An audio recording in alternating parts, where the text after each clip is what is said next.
Alright, so this is going to be a pretty quick kind of deck thing that we're going to go on.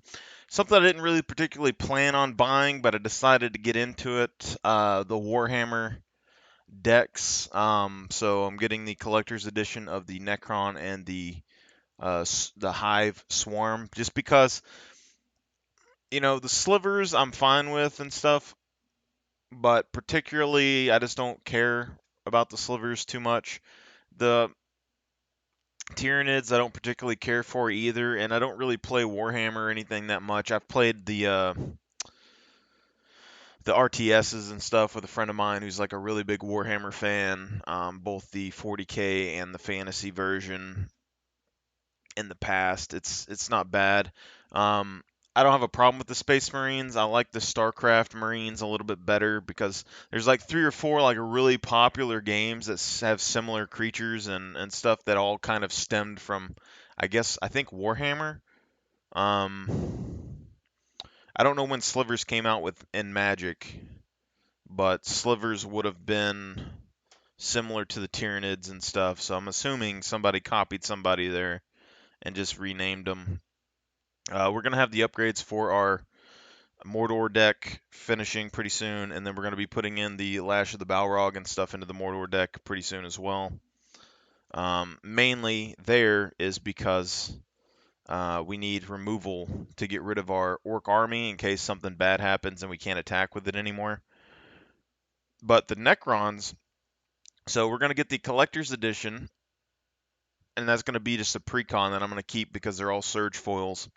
And then we're gonna go back and get the regular addition to the Necron when we go and look at um, basically anything the game has. If I'm gonna change the deck, I want to have it to where the cards are just gonna be standard cards because I'm not going to replace any surge foils, and those are going to be collector items that I'm going to keep. And then if I ever do a pre-con tournament or something, I might pull them out and do that. Although I'm not that serious into Magic, I mean there is ways for me to get involved with that pretty soon. I just don't really feel like getting competitive into card games because I mean I can do really good, but I've been looking at upgrades that people are doing anywhere from you know $30 to $300 to $600 or whatever for this Necron deck, and most of them are adding like creatures that like mirrors and stuff that enter and exit the battlefield a lot. I'm not opposed to it, but I'm not the big fan on that because uh,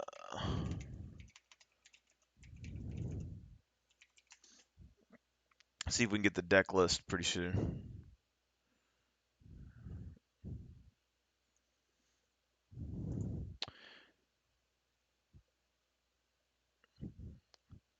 I'm gonna end up showing you the same thing that I would do. Basically, this precon's mono black.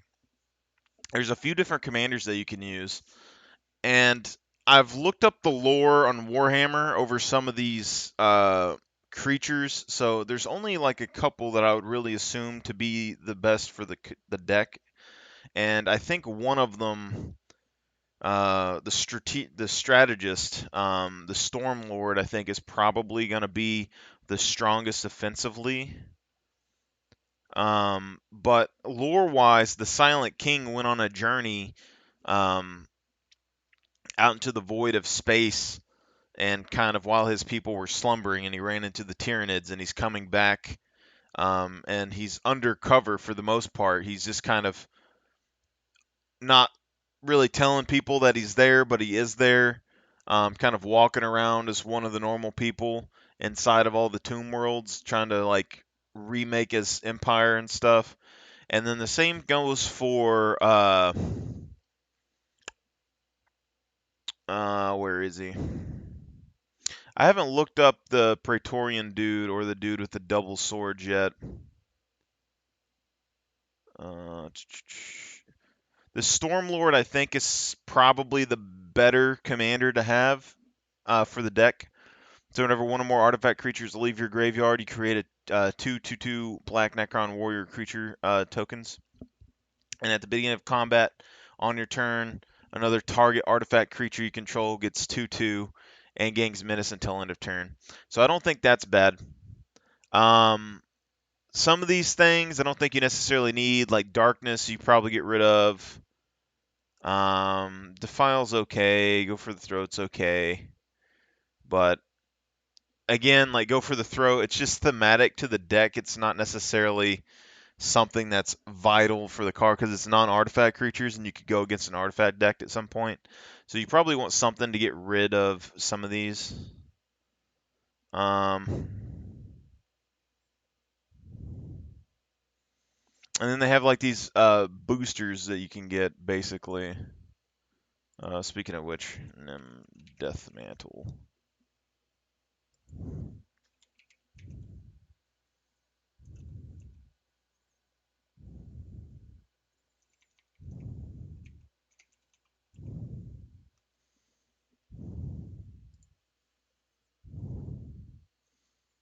Do do do do do do do do do do do. All right. So the way I'm looking at this is it's basically there's 37 lands in here. There's some artifact lands, reliquary tower, some sack lands, stuff like that. So like this myriad landscape, pay 2, sacrifice it, search your library for 2 basic land cards that share a land type, put them on the battlefield tapped. So I would probably put some more tap search lands in here just because. Um, oh, so you got like that Terramorphic Expanse, you got the Shire card, you got, there's like 5 or 6 lands that you can like tap and search out things. And you got like the pay lands, I think, like that you can tap and search out multiple things. But it's not the biggest deal on here. If I was gonna like make this deck faster, I'd put in like search cards. All of the black search cards I'd probably stick in here. And then I'd probably put like Sword of Hearth and Home and Sword of the Animist and all that in there, and it'd be kind of basically the same as my Darien deck, but in mono black. But I think for starting upgrades for this deck, just trying to keep on the Necron theme, and that's the main thing I've seen with all of the upgrades so far is that they add like random human creatures and stuff to get life drain. I'm not a big fan of life drain. And thematically, I'm going to go through and kind of show you what I think is really good flavor wise. First off, I think both of these Citan just need to be cut from the deck. I don't care how powerful they are. The thing's an 8 drop for 8/8. I don't really care how powerful this thing is. I mean, it can make someone lose half their life. Was this one artifact put into a graveyard, put a 1/1 counter on the Shard of the Void? I don't think we care about either of those. They're really expensive to cast, not a big deal. This Scorpioid Destroyer, when an artifact enters the battlefield under your control, gains first strike until end of turn. I don't think that's necessarily the biggest deal either.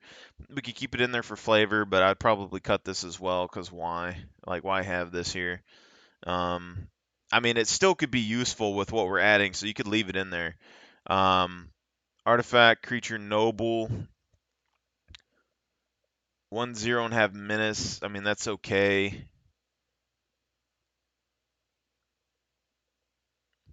But basically, these have a lot of triggered abilities, which means that we can run stuff similar to our Darien deck in here. And that's what I'm going to show you here in a second. I'm looking for the other guy.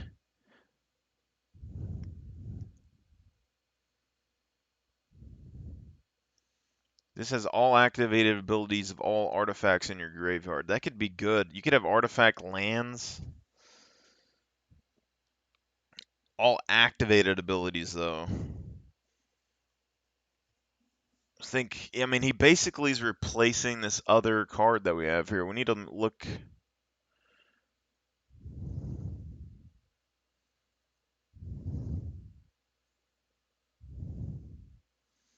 I don't think there's that many. Like, there's this guy,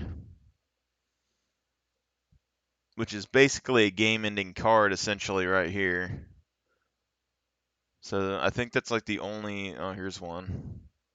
So you got that, and you got the mana sack.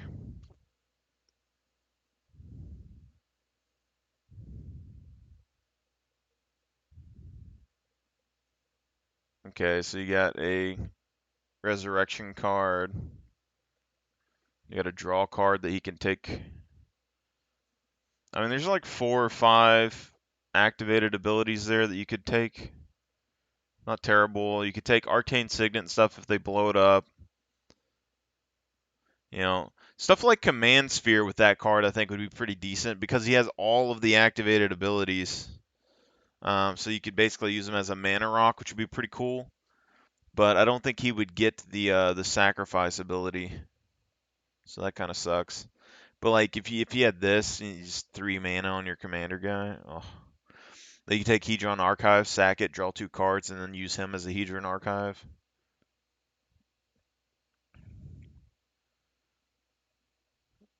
Yeah.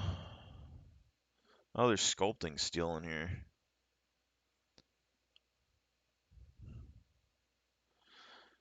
Yeah, so you could use like Wayfarer's Bauble to search your library for a basic land, and then you could play that guy and sack him to search out for another basic land, and then just keep resurrecting him and sacking him over and over again.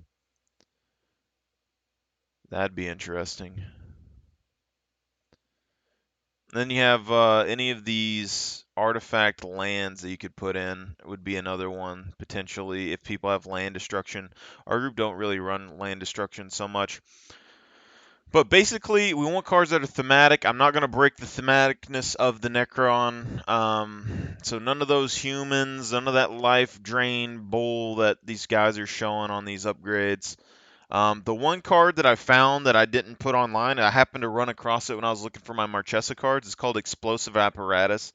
This isn't necessarily like the best card in the world, but if you look at it, it's like an orb that's green. It kind of fits in with the Necron theme, and it's a 1 drop. Then you pay 3, sacrifice it, and it deals 2 damage to any target. So it's basically, a little lightning bolt sort of thing that you can sack and put back. And additional card that could potentially be put in here is like Codex Shredder, maybe. Because Codex Shredder, you can like pay 5 and bring back anything from your graveyard. So any sorcery, anything else. And then you can bring it back and use it. Codex Shredder is another thing that I have in my Darien deck from all of the infinite combos that you could do with him. And I took it out. I took all the infinite combo stuff out, but I left this card in here because it's a 1 drop. You can tap it. Target player puts the top card of his or her library into his or her graveyard. So this is a way that you could get stuff into your graveyard in the Necron deck, but also you can pay 5, sacrifice Codex Shredder, and return card from your graveyard to your hand. So essentially, if you have that strategist or whatever as your commander, you'd play him, and then you'd be sitting here and tapping this to put a card into your graveyard every turn, essentially. And then once you find something that you really want, you'd pay the 5, and then you'd sack Codex Shredder. It goes to your graveyard. Then you pull that other one out to your hand, and then the commander would make 2 Necrons for you. So for 5 mana, you get a card of your choice, and it can be any card. And then you get 2 Necrons for it. It wouldn't be too bad. I think Codex Shredder has a place inside of this deck as well. And we use it in Darien so that we can recycle our sorceries, but we use some recursion, artifact recursion, to bring back the Codex Shredder to bring it over. Basically, with Darien, we ramp up our mana so high that even if they destroy Darien, as long as we have a sorcery in our hand that we can activate to summon soldiers, that's all we care about. And then we just use the Codex Shredder or whatever and dump the extra mana into it to bring back that spell every turn. So we basically are just using Darien to get our mana up high enough to then recycle our spells over and over again. And we don't need Darien anymore at that point. Okay, so for all of these upgrades, the first one is Bolus's Citadel. is a potential card you can put in. It has the look of the Necron Temple World, stuff like that. It's a 6 drop. Look at the top card of your library anytime. If you may play the top card of your library if you cast a spell this way. Pay life equal to its converted mana cost rather than pay its mana cost. So the one problem I have with this is like the life gain kind of sucks, but it's not the biggest deal in the world. Because you can like play the top card of your library. I mean, you're gonna lose a decent bit of life, but it is free spell cast, and you get to look at the top card of your library, which is somewhat useful. You could cut this, but I think it's still useful. There's not a ton of life gain in the deck that I've noticed, so it's kind of a 50-50 thing here, I would think.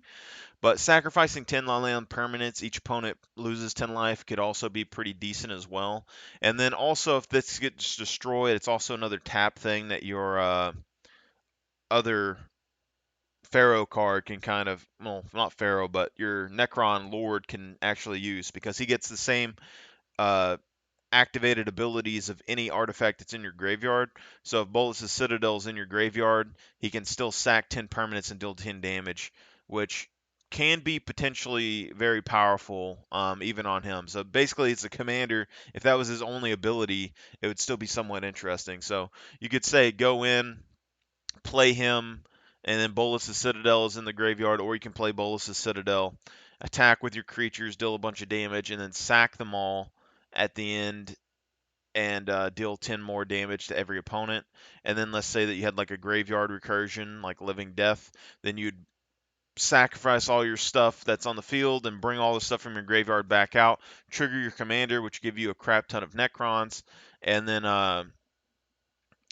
you'd have all that ability going off here. So you'd basically be a game-ending effect potentially there. So Bullis' Citadel potentially pretty good. Um, Paying the life, if you get this out early, I think it'd be good. Later on, probably not so good. But if you happen to have something on the top of your deck that you really need, like a board wipe or something, this is just an extra card that you could play even if you needed to spend some extra life for it. So I'm not opposed to that. Um, Now the next one, we got Buried Ruin. So thematically, I think this fits in pretty good with the Necron theme because they like bury their little tomb worlds and stuff. It's also a land, so it adds mana, which is pretty decent. But you can pay 2, sacrifice Buried Ruin, and turn to artifact card from your graveyard to your hand.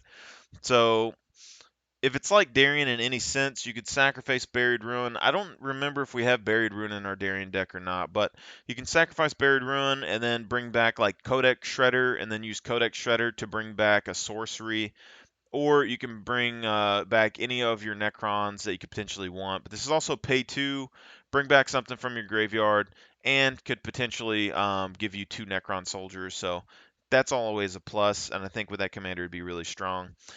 This also lets you say, if you did have Codex Shredder down, you could play uh, Buried Ruin, tap 2, sacrifice it, bring back Codex Shredder, make 2 2/2 Necrons, and then put Buried Ruin down, pay 2, sacrifice it, bring back Codex Shredder, which is an artifact which will give you 2/2 Necrons, and then pay to sack Codex Shredder again to bring back uh, Buried Ruins. I need to make sure that I'm not saying that wrong. Is it any card? Yeah, target card from graveyard to your hand. So Codex Shredder's any card, so you can use it to reclaim your board wipe. You can use it to do all this. And also thematically, I think Codex Shredder fits in pretty well because there's certain really powerful Necron abilities that require recharge in the lore, I think. So I think it works very well just comboing that off. But basically, if you get like Buried Ruin or you get like Trading Post or anything like that, Codex Shredder, you're going to continuously be able to pull Codex Shredder back out and recycle any of your spells, any of your reanimate spells, any of your important combo cards. You get Explosive Apparatus if you really wanted to. There's a bunch of stuff that you could do. which is pretty useful. So Codex Shredder, even though you don't see it very often, it is mana intensive. The way I look at it is with Codex Shredder in particular,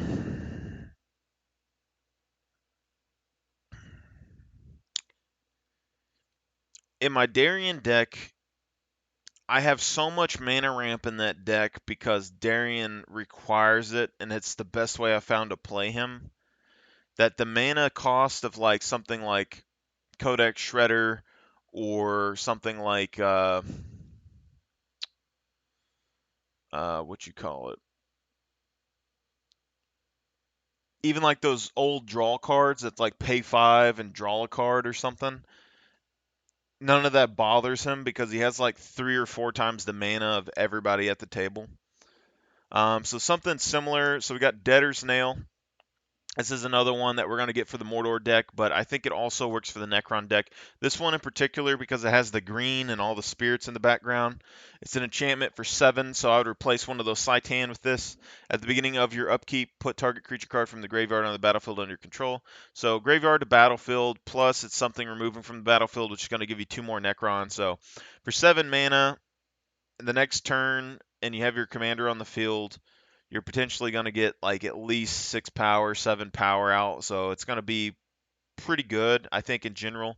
There's also another black card. I don't remember the name of it, and I couldn't find it again, but I needed it for the Mordor deck. It does the exact same thing for like lesser mana cost. It's like 4 mana or something like that. So every turn it lets you pull something from every graveyard, but this is also target creature card from a graveyard. So every creature, and the other enchantment I believe does this as well. So you can use your opponent's creatures if you need or anything like that. And since there is the biotransference card in this deck, you have the potential of turning those into artifacts or something along those lines, which is additional benefit. I don't really know how much it would benefit you, but it is an additional benefit if you do happen to take some of your opponent's stuff here. So Debtor's Nail I think is pretty good. Pretty cheap card, 30 cents. And then we had Buried Ruins, 40 cents. Bolus's Citadel, this is a foil, $8, so you could potentially lower it. My thing is like when I build decks that aren't foil decks, I like my really important cards to be foil. That way when I'm playing with other players, they kind of understand what the important stuff of my deck is because I do play with younger people as well, teaching them the game. So having foil cards in my deck that makes it to where they can understand like, oh, that's something important that I need to destroy. I like having that in my deck. Also, it just feels good because it's like all your basic cards are just basic, and then you play your foil, and you're like, yeah, that's the one that I wanted in my deck. And also, if you forget how your deck works later on, and you come back like in 10 years and you try to play a deck, you know what cards you're looking for because they're all foil. The next thing here, Lithoform Engine. So this is something that pretty much I've been a fan of since it's came out, and it's been in my Darien deck forever. But everybody that I've talked to about this, like they just act like it's not a big deal, and I think these cards are a very big deal. So Lithoform Engine, uh, man, 4 mana for you can pay 2, copy a target activated or triggered ability you control, which is better than the other the Stronic Resignator. But also I think these things fit in very well with the Necron stuff. It like flavorly like looks pretty good. It's not green, but some of the Necrons when you look at their lore for like the wiki, they actually have blue energy instead of green energy from what I've seen. But it's like this kind of Egyptian style, like faced artwork. It's some sort of magical, like super powerful engine. In your commanders, like you have a when you make a 2/2 Necron, like 2 Necrons, you can pay 2 and make 2 more Necrons. So like a 2/2 Necron for 1 mana is pretty good. And then on top of that, it can be activated ability too, or you can pay like you go to combat and his trigger to make a Necron have a 2/2 with Menace. You can copy it for 2 and give 2 power and Menace to another creature or 2 more power to that creature that you wanted. So this Lithoform engine's like buffing up your main attacker or something. Then on top of that, you got this pay 3 copy target instant or sorcery spell you control. You can choose new targets for the copy. So you could pay if you have like a destruction spell, you pay 3 more and then you copy it and you destroy 2 things, or you have you pay and you uh, I don't know, just like destroy something crazy. It's not a big deal. But also, like in my Darien deck, for him, he has creatures that have triggered abilities that destroy things. So like when they come down, you could trigger and then pay 2 Lithoform Engine, copy the trigger, destroy 2 things when your creature comes down. Or you could pay 4 when the creature comes down and then copy the creature and summon another thing that's a token that also triggers and destroys something. Or if you use the enchantments in like mono white, for instance, that like we have a there's like snarling snare or something, and there's aurora of silence. There's a couple of them that destroy artifacts and enchantments, and one of them that like exiles creatures that attack you, and it's like a 1 mana drop, and you pay 1 mana, sack it, and then it like exiles a creature that was attacking you. So Lithoform Engine, for instance, like if you put those down, then you can pay 4 and copy them, and then you just have more and more like snarling snares or whatever, or you have more and more artifact destruction stuff, and then you can recycle them, and then so like in my mono white deck, for instance, like Sun Titan, you could put Sun Titan down, bring back like Snarling Snare or Aurora of Silence, and then give them haste, attack, bring back another one, the lithoform engine, copy those to get more destruction and exile cards, and it's all about the value of bringing things back from the graveyard once those things happen. The lithoform engine, very very powerful. Also, it's target permanent spell you control, so as far as I'm aware, you can copy like your commander or anything like that, but their legendary rule still applies. So basically, if your lithoform engine's popping up and someone tries to destroy your commander or something, you could pay 4, tap it, copy your commander, pop them back on the field, and then just get rid of the original. And then you would still have the ability of your commander without any major downfall. Or you could say, copy an artifact that's really useful to you. If it's non-legendary, which is, or if it is a legendary and someone tries to target removal it, you could drop the 4, copy the artifact, and then they destroy the original and you're still good. Or you could say, permanent spell. I don't think lands were spells. I don't know if artifact lands are still considered, but there's a bunch of stuff that you could copy with this that could be really good for your Necrons. Um, so I'm not super opposed to this. Or you can get additional triggers like say I put explosive apparatus down, so I could tap 3 and sacrifice it, and it deals 2 damage to any target. Well, I could pay 4 and copy it, and then I have more and more explosive apparatuses. And then if I had like anointed procession or something in there, I could make double the token copies. Which anointed procession is a mono white card, but you got an idea of what I'm talking about. So the next one in here is so this Shari Marad is not for this. She's for my Marchesa deck. Nim Death Mantle is a potential add that you could do. So right now it's at $2.93, but it has the green flames. It kind of looks like a Necron artifact. Quick Creature is a 2/2, has Intimidate, and is a black zombie. It can't be blocked except by artifact creatures and/or creatures that share color with it. So you're either going to have to be blocked by mono black, or you're going to have to be blocked with people that have black in their color, which in my play group, this is actually pretty common, or an artifact creature, which actually isn't that common in my play group. And whenever a non-token creature is put into a graveyard from the battlefield, you may pay 4. If you do, return that card to the battlefield and attach an Death Mantle to it.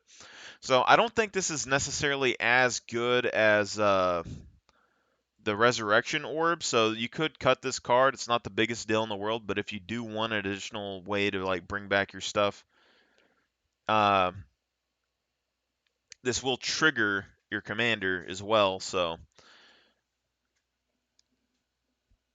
like Nim Death Mantle, you're paying 2, then you're paying 4 to equip it, so you're already at 6, and then when it first activates, you're paying an additional 4, so you're already paying 10 mana to bring back 1 creature. But your commander kind of offsets that negative a little bit because you will get 2 additional 2/2 Necrons potentially. But with Resurrection Orb, I think it's like pay whatever. I think it might be 4 to equip, and then when the thing dies, it comes back automatically.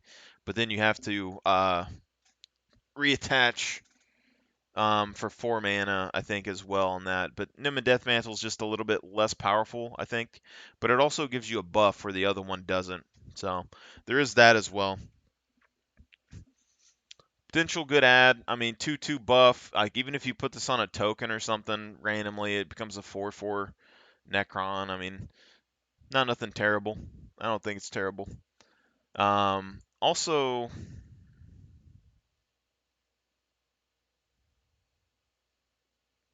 I don't know if you could lithoform that. I mean, you could copy this because it's not a legendary, so you could like copy this death mantle and equip it on multiple creatures if you wanted to, which is a positive. But I don't know if you can copy the ability of this and give it a different target. So it says you can choose new targets for the copy. I think you'd still have to have it go to the graveyard. But if you had like a board wipe happen, maybe potentially you could copy the effect and then pay 4 and bring back 2 cards. That would be kind of interesting because you could have your commander down and then yeah, commander and another creature go down. You have Nim Death Mantle connected to one of them.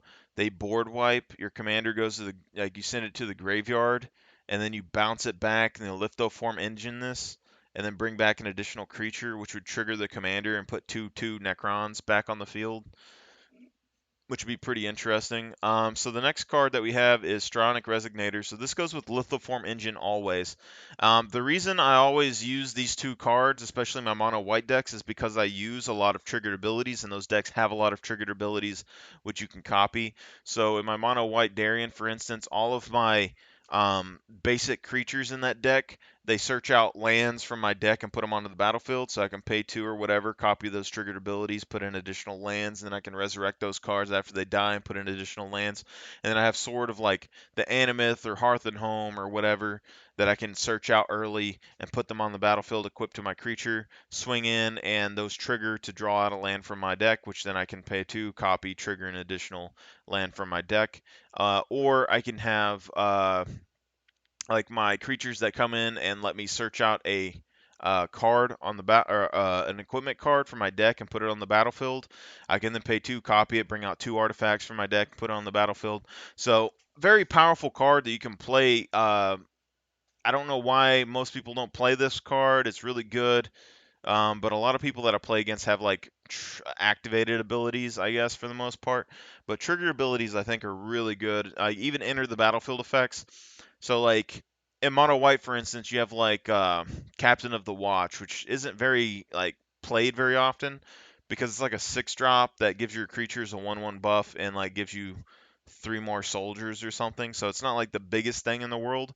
But when you have something like Stronic Resignator or Lithoform Engine or Anointed Procession down, like you'd play that 6 drop, and then you can pay 2 more to get 3 more soldiers, basically, or you can do you have Lithoform Engine, and you can use Lithoform Engine to copy Stronic Resignator, and then you can use Lithoform Engine to copy like um, Captain of the Watch, and then pay 2, copy the ability from those from both of the Stronic Resignators.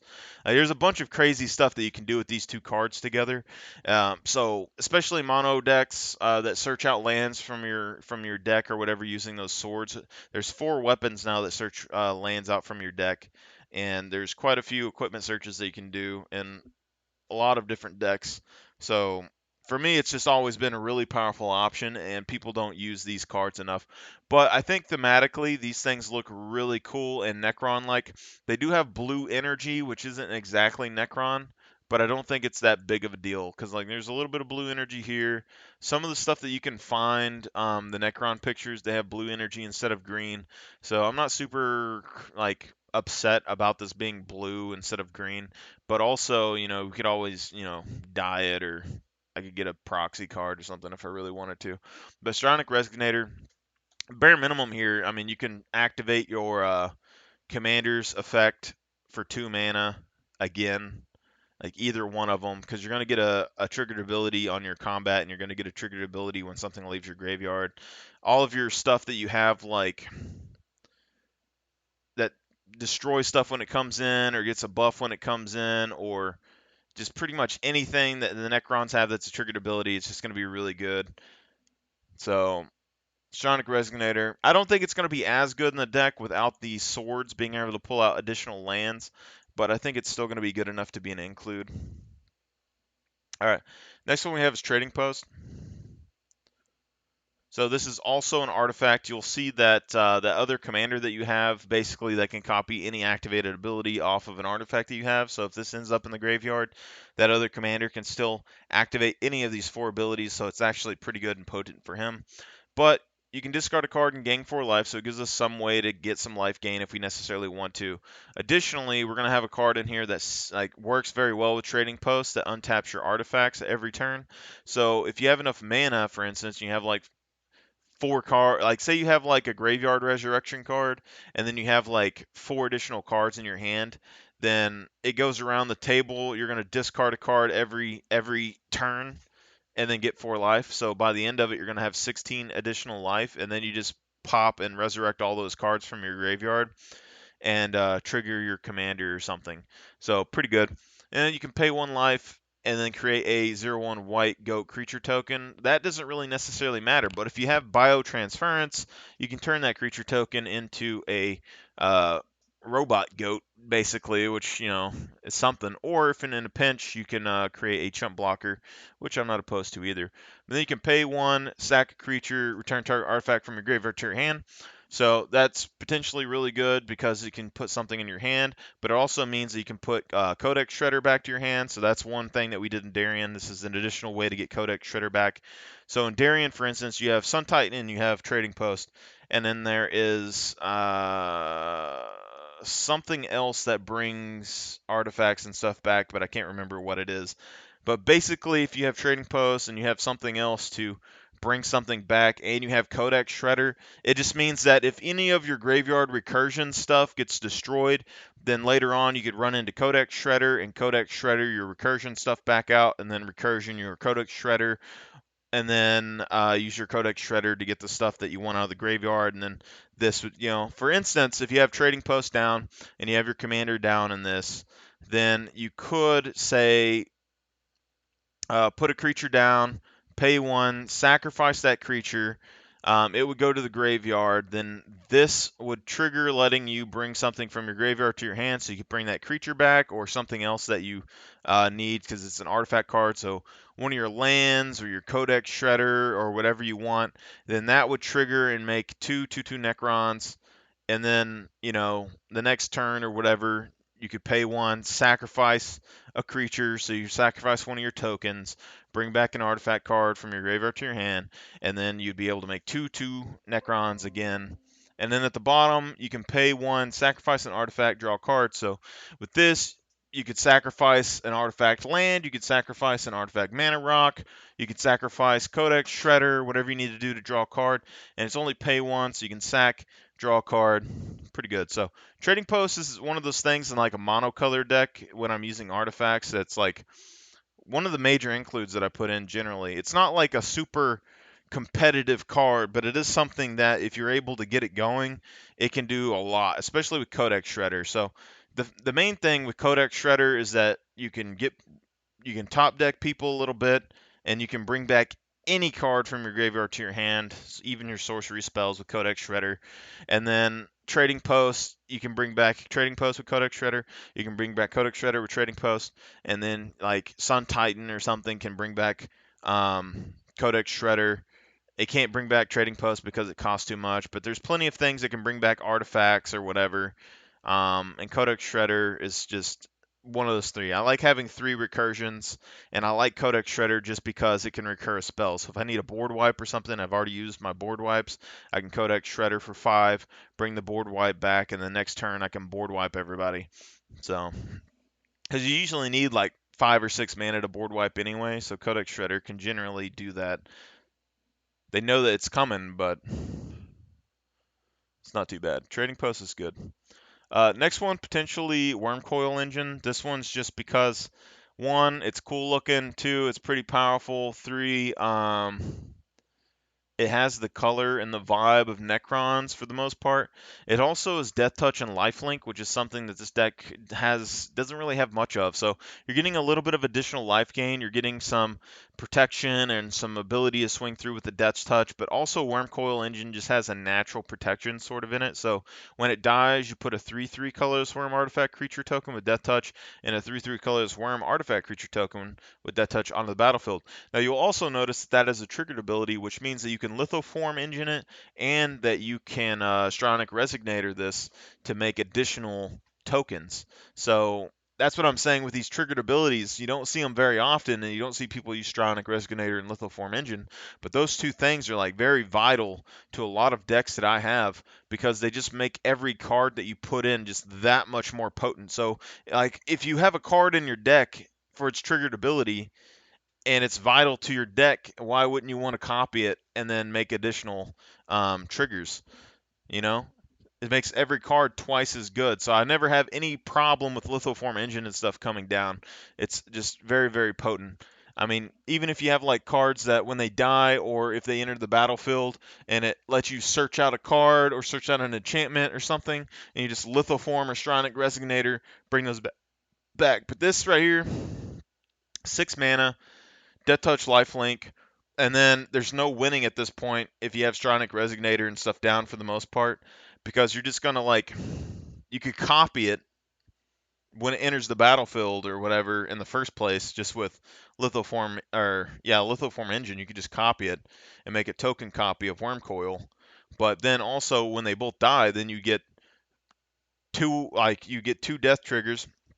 This thing would go to your graveyard. You're gonna get 4 tokens, and then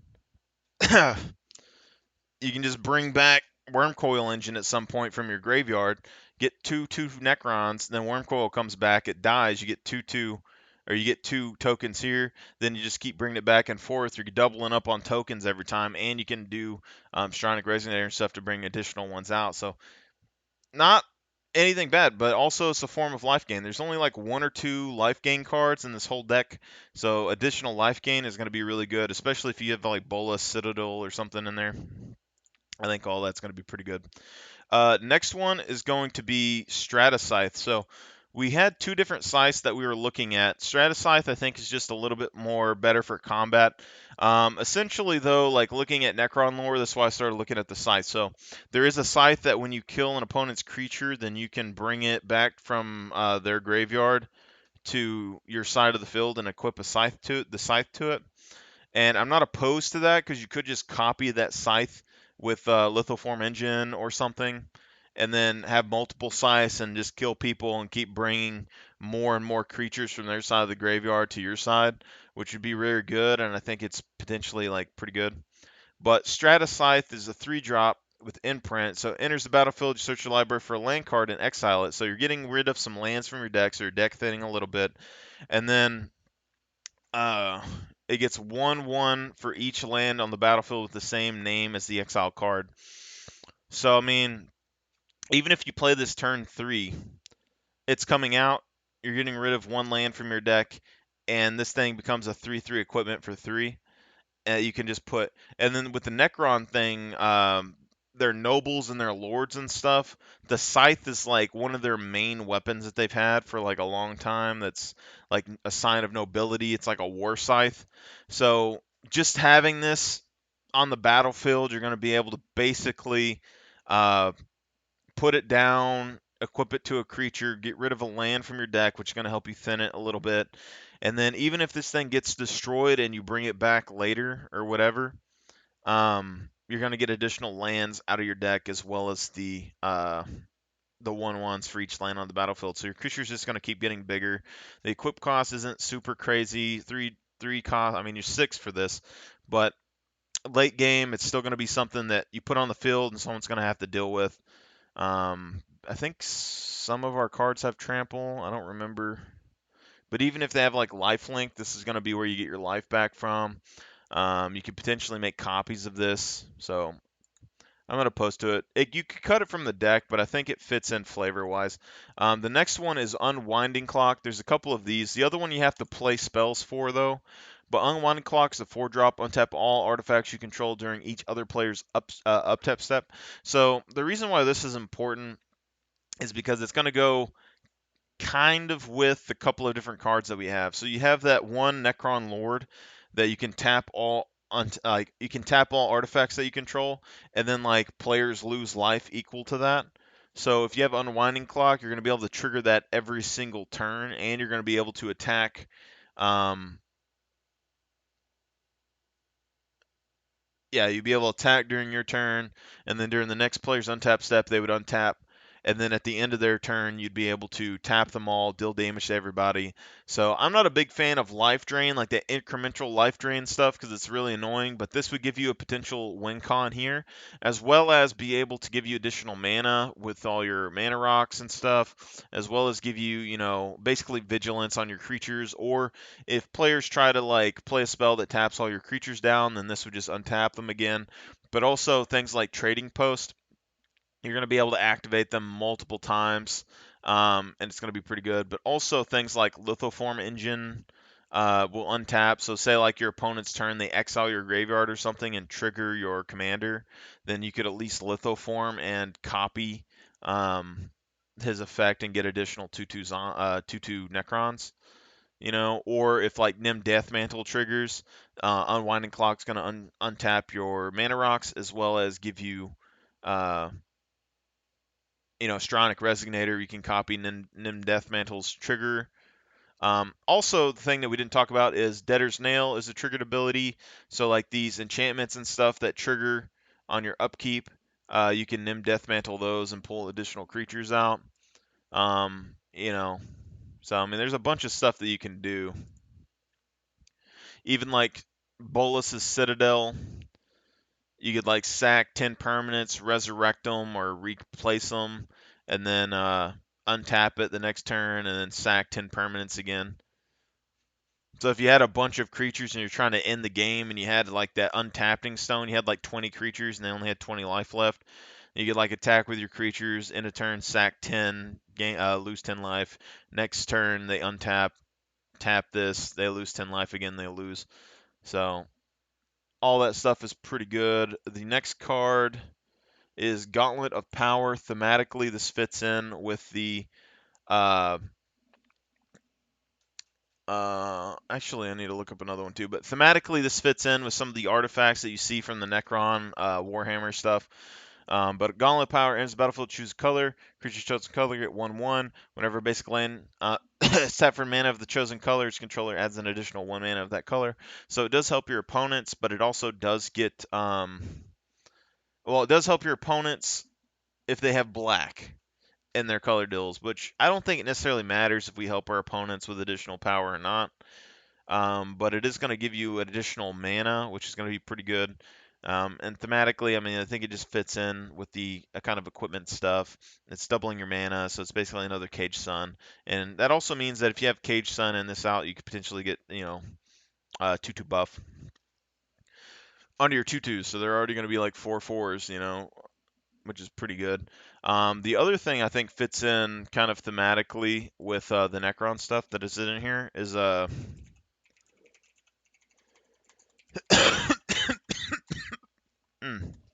Robe of the Stars. I already have a couple of these, is why it isn't on my list. But basically, equipped creature gets 0/3, and it has astral projection, so you pay 2, and equipped creature would phase out. But it is mono white, so I didn't realize it was mono white. But basically, if you look at some of the Necron lore, they have like an ability to phase in and out of like the plane. So I thought something like Robe of the Stars would be really good. Um,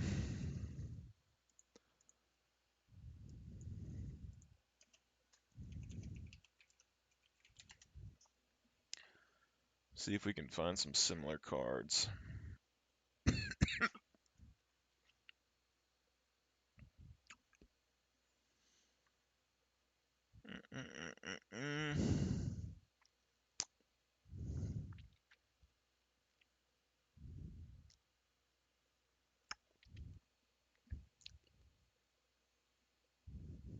Well, all of this sucks.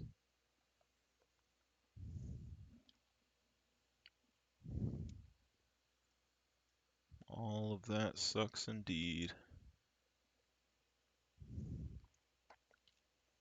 Hmm.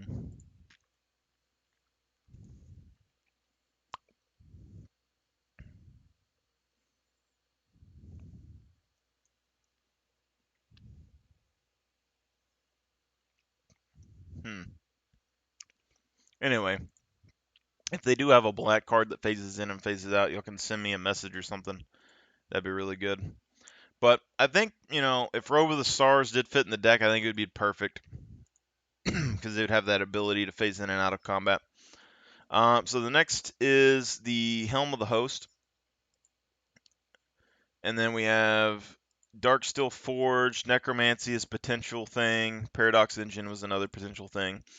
So with Paradox Engine, it's basically untap all permanents, and not only permanents you control, but it's whenever you cast a spell. So I don't think it's as good as Unwinding Clock, and as well as it saves you money and stuff. Darksteel Forge is really good, so your artifacts are gonna have indestructible, but it is like $40, so I don't necessarily care about it right now. Also, it costs 9 mana, so it's gonna be kind of expensive to get out. But if you have the commander that lets you cheat things out of your hand, I think this could potentially be really good. But I'm not worried about Darksteel Forge because we like in the deck that we're making, we want our artifacts to go to the graveyard so that we can trigger them to get additional Necrons. So it's not gonna be that big of a deal. But Helm of the Host is another one. So I use this in my mono white decks as well. It looks like the prices went down a lot over the years. You don't really see this very often anymore. And in my group in particular, when they see this, they try to blow it up immediately because it's very powerful. But at the beginning of combat on your turn, create a token that's a copy of the equipped creature, except the equipped creature token isn't legendary. If that equipped creature is legendary, that token gains haste. But you could play this, for instance, and try to copy it with Lithoform Engine, I believe. So when you play it, you could copy it, make an additional, or if they try to target it, you could like make an additional potentially, I suppose. Or you could say, bring this in, copy it, trigger the legendary effect, destroy the original, it goes to the graveyard, and then the copy would be on the battlefield. And then later on, you'd already have it in the graveyard, so you could resurrect it to trigger your commander to get 2 additional Necrons. And then if they're going to try to remove this, they're going to have to try to destroy the one in the graveyard as well as the one on the battlefield. So, I mean, that would be something as well. But basically, even if you equip this to your commander alone, like so a 4-drop and you equip it for 5, you equip it to your commander is going to copy at the beginning of combat. So if you bring anything from your graveyard at that point, then you're going to get 4 Necrons, and then 6 Necrons, and then 8 Necron, or yeah, so every combat, let's say you get 3 turns off. So the first turn, it would be 2. Second turn, you get 4. Or the first turn, you get 4. And then the second turn, you would get 6. And then the third turn, you'd be getting 8 Necrons per graveyard recursion, as well as having additional combat triggers. So every combat, each of them would trigger, and you'd be able to put 2/2 and menace on target Necron that you have. So you could make something really big, or you could go wide with 2/2s and give them menace onto your tokens. So all that stuff would be really good. And then with all of that, you can trigger. So let's say you have Stronic Resignator, you go to combat, this triggers, you copy it with Stronic Resignator, then you make 2 copies of your commander each turn, and you Lithoform Engine it, you can copy them more. And then if you have a token that's a copy of your commander, you could use something else to copy the token to make additional tokens. So I mean, Helm of the Host and stuff generally is really big in my decks in general. So like my mono white decks, for instance, I usually have like a God, what is it? I think Path to Exile, that lets you search for a land out of your deck as one of my land ramp cards. And I know that like a lot of people don't think like that, but in my head, it's 1 mana for 1 land. 1 mana sack a creature. Um, well, 1 mana exile creature, search for land, or it's 1 mana, get rid of something really scary from an opponent's side of the board, and then they get a land. So I'm not super worried about that, but it is part of my land ramp. And then Helm of the Host is part of my land ramp for the most part because in those decks I have Sword of the Host, or I have Sword of Hearth and Home, Sword of the Animist.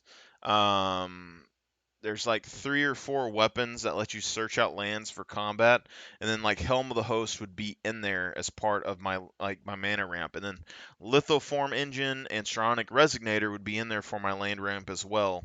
So I would have like 7 cards or something that were mainly equipment focused that would allow me to ramp out mana because like even though Helm of the Host is expensive, even if you have like Knight of the White Orchid or something, enters the battlefield, you search your deck for a land, you put it onto the battlefield, right? And I have like 30, 40 lands in my deck.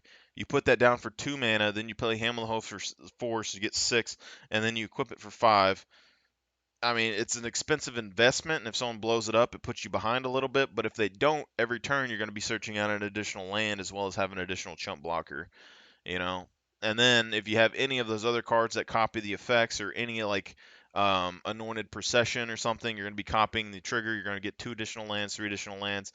The effect is just very, very powerful. And although it doesn't pop off early nearly as fast, it does get going pretty quickly. And it's just something that is very, very potent. Like, especially in my Darien deck, if I get Helm of the Host down on Darien, the game's pretty much done for the most part because you're not going to be able to attack me. You're going to have to board wipe. Then you're going to have to try and get rid of Helm of the Host. Because if you don't do anything else, Helm of the Host is just any creature that I stick it on, it's going to let me block or build an army pretty quickly. So one of my favorite cards potentially. I also think it fits in very well with the Necron theme, and it's $7 for the effect that it has. It's just going to be way too good.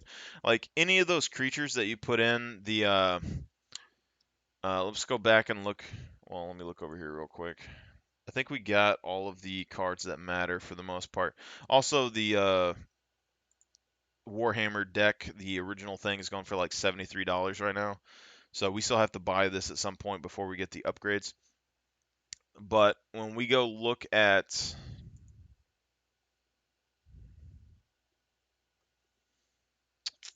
this Necron deck, for instance, let's just look at some of the stuff that we can copy. So we can copy select the Silent Link King. So one, it's flying 3/4. We could put Helm of the Host on there and get one of these each combat and then attack with them. So like the first turn, we'd be able to mill 6 cards and then put 2 of those into our hand, which would already be pretty good, you know. The Traveler guy here, he's a dude like lore wise. He is also you can see how he has more blue energy. Then he has a little bit of green, but he also has that blue energy. What's in his hand is a scythe as well. So that's what they like is a scythe for the Necron. It's one of their noble weapons. That's why the scythe is potentially an add-in to this deck because it's something I can put on my nobles to make them very big, and they just keep getting bigger the more land they control, which I think thematically makes sense with the Necrons. But the Traveler, whenever it attacks, you may cast an artifact spell from your hand or graveyard by paying life equal to its mana cost rather than paying its actual mana cost. So it's basically Bolas' Citadel, sort of. Um, but this also means that you can copy that effect with Strionic Resignator or Lithoform Engine or um, Helm of the Host could copy it because you get an additional token. So if you have this on and you get any of those effects on the battlefield, you're potentially going to get 2, 3, 4 um, cards from your graveyard on the battlefield pretty quickly. And then that also could trigger all your other stuff. So then you got Canopec, Scarab Swarm, enters the battlefield, exile target player's graveyard. For each artifact or land card exiled this way, create a 1/1 colorless insect artifact creature token with flying. So even if you copy this, I mean, it enters, you get an exile target player's graveyard. You have Lithoform Engine, you have Strionic Resignator. You get a copy of that effect for like 2 mana. You get an exile 2 players' graveyards, and then you're going to get additional 1/1 colorless insect artifact creature tokens with flying. And then even you have like Helm of the Host. This is 4 mana to drop. You exile someone's graveyard. You be able to get Helm of the Host on it for like 5 mana. So instead of playing that Cyan or whatever that you're playing, that's 9 mana. You can pay 9 mana to get this Scarab Swarm thing to enter on combat again, and then trigger and exile another person's graveyard, exiling their graveyard every turn, and then making flying Scarab Swarms. I think is really good. You look at Canopec Spider. Whenever another non-token artifact, creature, or vehicle enters the battlefield under your control, draw a card. So this right here, like it comes in, something enters the battlefield. So like you have your commander in, you bring something from your graveyard, you get 2 Necrons. You're going to be able to draw 2 cards. You can copy this for 2 mana and then make an additional, draw additional 2 cards, or 1 card, basically 2 mana, 1 card draw. Pretty good. And then, like, if you're copying that with Helm of the Host, I mean, it's going to get ridiculous because every turn you're just going to be getting more and more card draw. Canopy Tomb Sentinel enters the battlefield from a graveyard, exile up to one target non-land permanent. So this right here enters the battlefield from the graveyard. You could probably get that to work. And then you could copy that triggered effect for 2 mana, destroy something. Or you can pay like the Unearth and then copy the effect and destroy something. It has Vigilance, Insect. So, I mean, not necessarily the best, not the worst. Also, I would notice that I didn't notice how many like Insect artifacts. Oh, crap, my laptop. Ugh. I didn't notice how many Insect artifacts there were in the Necron deck. So there are potentially some like artifact creatures that you could add to this deck that would probably make sense. Um, yeah, but I'm not super worried about it right now. So you got Kinetic Wrath. Can't be blocked. When it deals combat damage to a player, you may pay 3 and sacrifice. If you do, search your library for up to 2 basic land cards with the same name as the land you control. Put them on the battlefield tapped and shuffle. Something like this is something I would put like even in my Darien deck, even though it wouldn't make sense necessarily. 3 mana for a 2/1 that can't be blocked, and then you can pay 3, sack it, search for 2 basic lands. But you could also, when this attacks, copy the effect for 2 mana or whatever, and then pay 6 and then get 4 lands. I mean, it wouldn't be mana efficient, but you can work. And that's the thing that bothers me a lot when I play people. Like, I get that mana efficiency does help your deck run smoother, faster, more competitive, but I played colors that weren't considered mana efficient to begin with, and then I ended up increasing my mana production so much that I just overrun people. Like, I'll overrun green decks with mana. I get more mana than every other green deck, basically everyone at the table. So when you play a mana inefficient color, you can whine about it being inefficient, or you can just add in a bunch of stuff that makes it way more efficient and have your deck just be way powerful. That's all that matters. Just find a place to put the mana. I don't think there's that many, if any, mana sinks in this Necron deck, so that's probably the biggest concern I would have with all the mana ramp you put into it, is it doesn't seem like there's that much stuff that you could dump mana into, unless you have that untapping clock. So Chronomancer, it's a 2 flying, pay 1, sacrifice another artifact, draw a card. So, I mean, Helm of the Host, you could copy this, but other than that, there's not a whole lot you could do.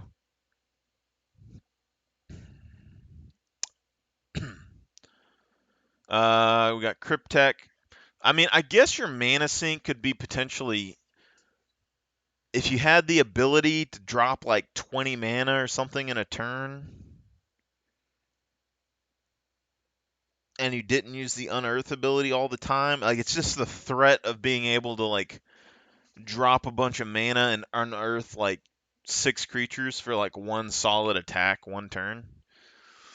Because like, yeah, because basically, let's say that you got board wiped or something, and you had like 30 mana or like 20 mana. Let's say you had like 20 mana. You had like Gauntlet of Power or something down, and a board wipe happened. You play your commander, and then like the next turn you unearth like 7 creatures, and then each of those trigger and make 2/2 Necrons.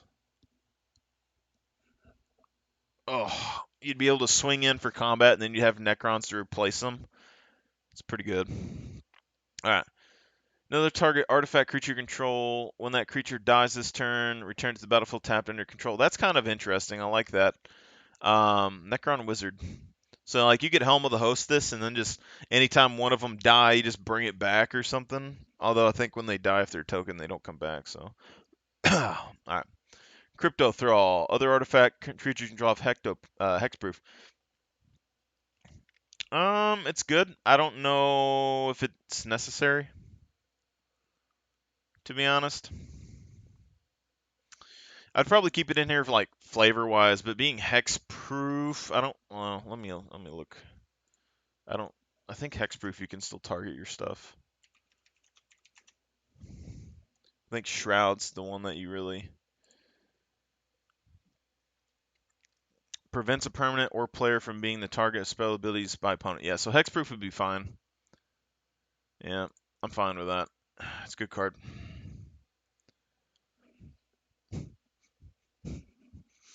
But if you have Helm of the Host on here or something, you could copy this, and then even the Crypto Thralls would have hexproof. You just make a bunch of them, you know? Flayed 1. When Flayed 1 enters the battlefield, mill 3 cards. So, I mean, you could copy this effect to mill multiple cards. It has lifelink, so that's pretty decent.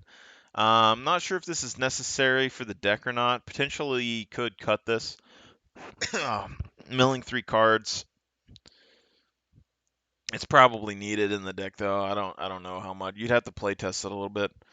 It can be blocked except by 6 or more creatures. That's crazy. It has Unearth 6. So, I mean, 6 drop 6/6 that has to be blocked by 6 or more creatures, so it's going to get in anyway.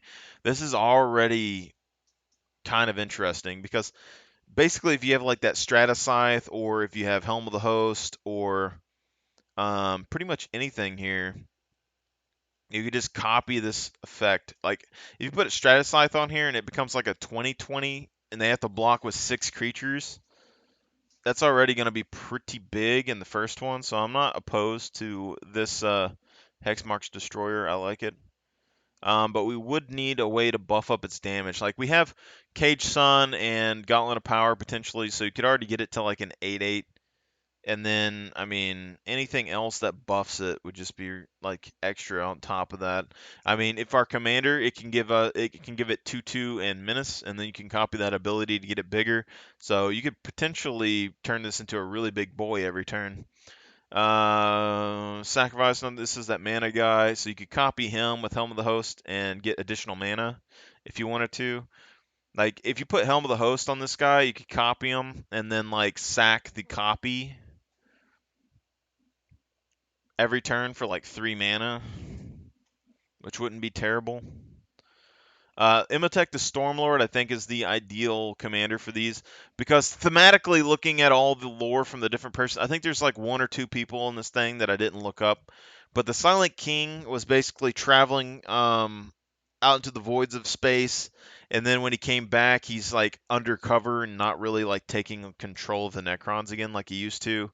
And then the traveler dude is kind of doing something similar where he shows up and he helps worlds that are in need, and then he like wants donations, and if they don't, they kind of fuck them up, but then if they do, then they're, pretty much on good terms.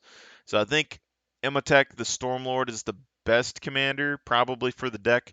Also thematically, he's like a very very good strategist and like unbeatable Necron when it comes to strategy. And he's been fighting these wars and stuff. He's one of the people that woke up early and didn't have any brain fog or anything when he came in, but his downside is basically that he likes destroying and completely humiliating his opponents, and then he lets them live so they have to live with their defeat and try to beat him again. And then every time that they lose, he like cuts off a limb or something. So it's pretty interesting. I think he's probably the best. But whenever 1 or more artifact cards leave your graveyard, create 2/2 Black Necron Warrior artifact creature tokens. And at the beginning of combat on your turn, another target artifact creature you control gets 2/2 and gains menace until end of turn. So he's probably the best commander you're going to get in this deck. And I would say potentially very, very good.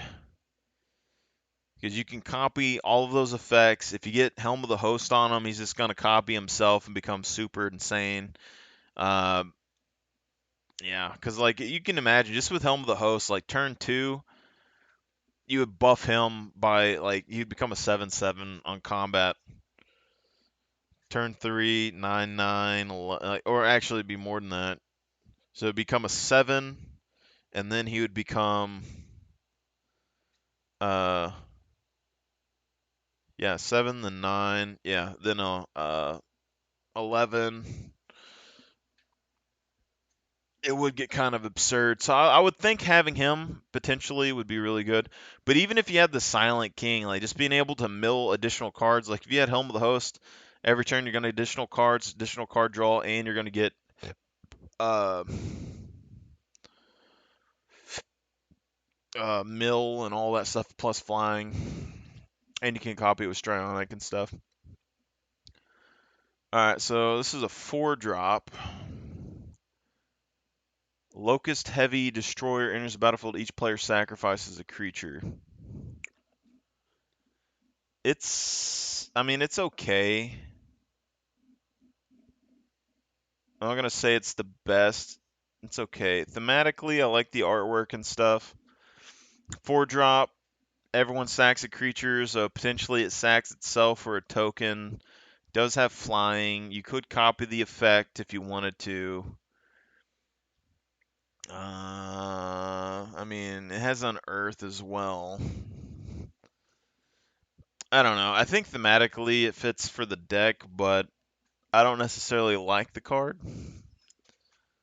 So like guard, pay 4, sacrifice, return all legendary creature cards from graveyard to your hand. So this is another thing. Like if you had like 1 or 2 legendaries that were in the graveyard, and then you played that commander card that gives you 2/2 Necrons, and you played this and like sacked it for 4. So like maybe you do it 1 turn, maybe it takes you 2 turns, but then you get like 2 cards back from your graveyard, and then you get 2 more.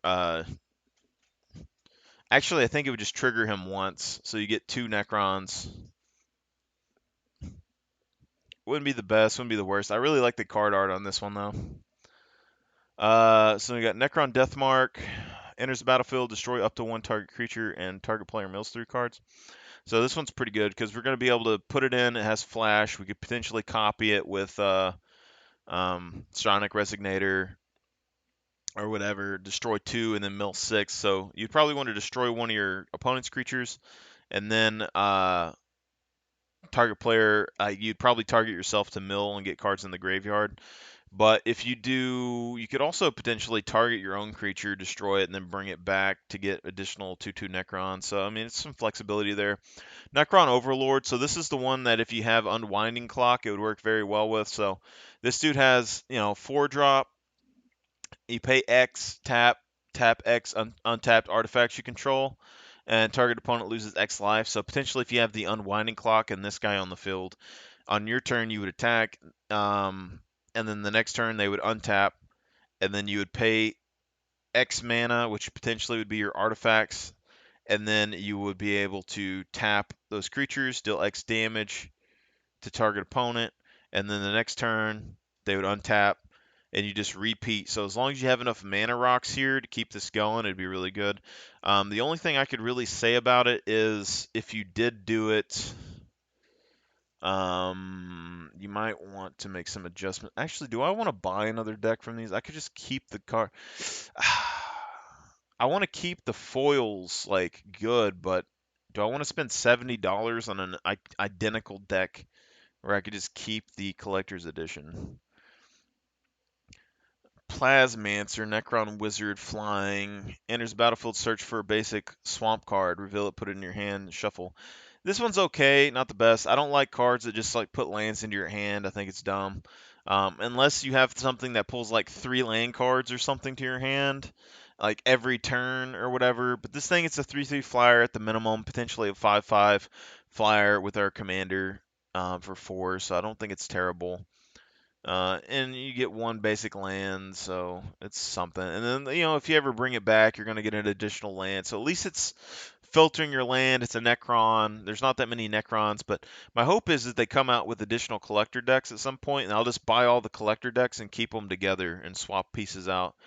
Psychomancer. So you see that one has blue energy right there. So I think some of the stuff in the Necron can have blue energy, and it actually fits pretty well.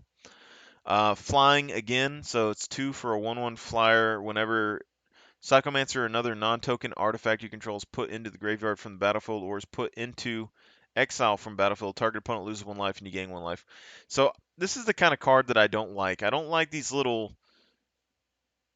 like minimal little life drain effects because like they don't interest me a whole lot.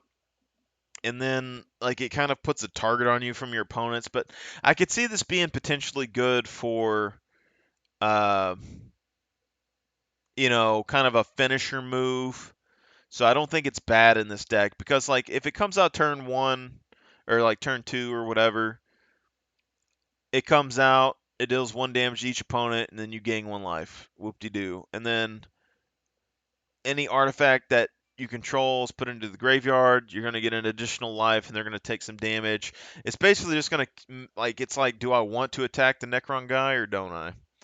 And then later on, if you have that Stormlord as your commander, for instance, and then you have a way to pull those cards, like say you have a bunch of mana, and you put this card down for 2, it's not that big of a threat, but then you unearth all your creatures, and you get like, let's say that you put your commander down, and you put this down, and you have like 20 mana, and then the next turn you unearth like 10 creatures from your graveyard, and then you're going to get 20 Necron soldiers like just produced on the battlefield, and then you get to attack in with all those creatures, and then they get exiled at the end of turn, so then all 10 of those creatures are going to make your opponents all lose 10 life, and then you would gain uh uh you know 30 life, wouldn't it be? Hold on. If you had 10 creatures come in, they attack, then each of them would trigger, so they would lose 10 life apiece, and yeah, and you would gain 10 life. Not the biggest effect, but it also is pretty good for like early game. It's not going to be the best, but it is a 1/1 for 2, potentially a 3/3 with menace for 2 with your commander, and it does have flying, so it has some evasion. It has a little bit of life gain, so maybe it's enough to kind of keep you in the game, but you could also potentially use it as a destruction card. It's just stuff like this that just bothers me. Because like you have this and then like you board wipe or something, you'd want to like destroy your own stuff potentially. Royal Warden, so 5-drop, 3/2, potentially a 5/4. Enters the battlefield, create 2-tap, 2/2 Black Necron Warrior creature token. So you could potentially copy that with Psionic Resignator or Lithoform Engine, and then produce more 2/2s, or you could put Helm of the Host on it and produce more 2/2s every turn, which would be really good. And Unearth would also be very good. So also what's nice about this too is because you could potentially, if you have Helm of the Host, you unearth something from your graveyard, it comes to the battlefield, you Helm of the Host it, so like you pay the 4 mana, it unearths, it comes to the battlefield, it creates 2/2s. You Helm of the Host it, you go to combat, you make additional token of it, you make 2/2s, and then you attack with it, and then at the end of combat it exiles, but then you have the copy. So like even if you had to do that with a legendary creature, you could potentially go take the legendary creature uh, from your graveyard, unearth it if it has unearth, pop it out, Helm of the Host it, make a copy, and then you could like lithoform the Helm of the Host trigger continuously to make additional copies of it or something. So I think Helm of the Host is just too good in this deck not to have. Even if we don't have a way to like necessarily cheapen the cost. So Sekutech Immortal. I think this is a follower of the Traveler, if I recall. I don't remember. The Immortals are basically the original soldiers of one of these legendary creatures that follow them around as like their personal bodyguard / legion. And I'm pretty sure it's the Traveler guy. So it has Flash.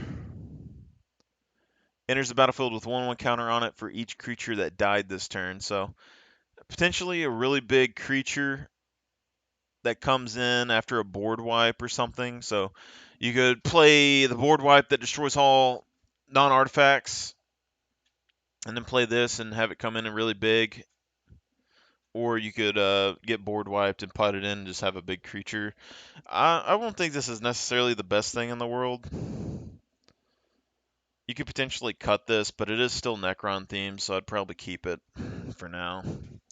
But there are going to have to be cuts if we're going to add these in. Shard of the Nightbringer, it's not an artifact. I would just take that out. Shard of the Void Dragon, I would take this out. I would replace this with Lithoform Engine and Psionic Resignator, 100%. This Psychotep Destroyer, I don't think it matters. Like, it's good. It's going to be good for Necrons in general, but it's a 4/2 with Death Touch, potentially a 6/4 with Death Touch and First Strike, maybe. I mean, it's a decent card. I just don't know if it's necessary.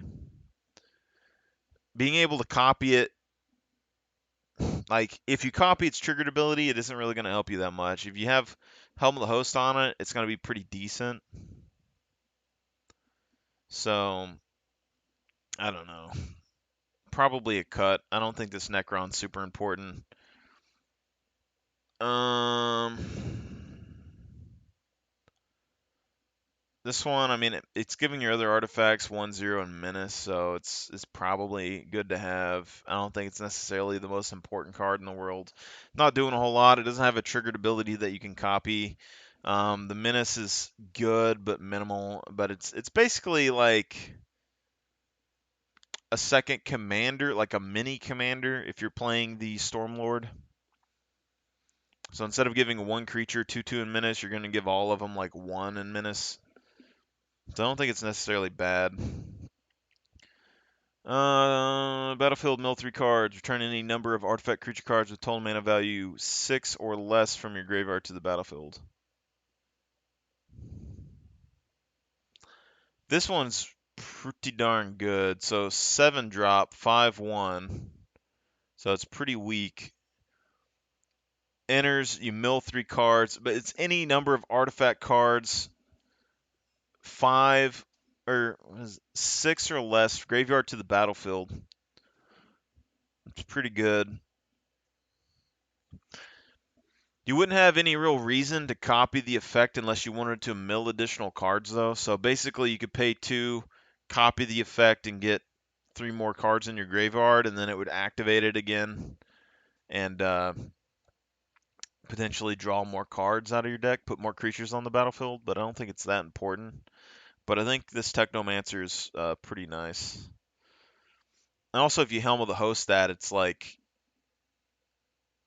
really good. Like they could still wipe you or destroy it, um, and it can't resurrect itself. But Helm of the Host that you're gonna get a mill 3 cards and put anything under 6. I don't know what the mana value of most of these things are, but it looks like a lot of them are under 6. There's a good amount that are under 6, besides like the okay. Player loses life equal to the number of creatures they control unless they sacrifice a creature. So, I mean, it's creature removal or they take a lot of damage. I'm not opposed to it. I mean, it's a 5/4 flyer for 6, potentially a 7/6 flyer with also having creature removal. This Infinity, I like this card just in general. The Death Touch is good. It gets all the activated abilities of any artifact in your graveyard. So we've already seen that we have ones that you can sack a creature and you get mana. We have ones that, like, if we put Trading Post in here, you could copy all those effects and bring back artifacts and stuff from your graveyard to your hand. It would work really good with your commander because basically you'd be able to pay 1, tap it, sack a creature, bring it to your graveyard, make 2 more creatures, and then next turn sack creature, bring more. If you Helm of the Host this, you're going to just be able to copy and get like additional of every card that you wanted in the game, as well as it being a 4/6 for 6 with Death Touch. I mean, I don't think you would want to get rid of this Taz and the Infinitant. That's something that I haven't looked up either, that guy. Trazin the Infinite.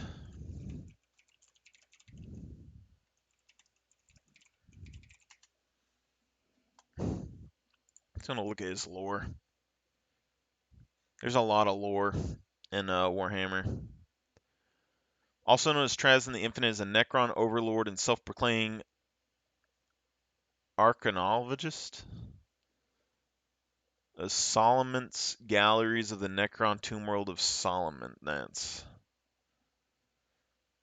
He's a preserver of the galaxy's histories, important artifacts, and events. So that makes sense.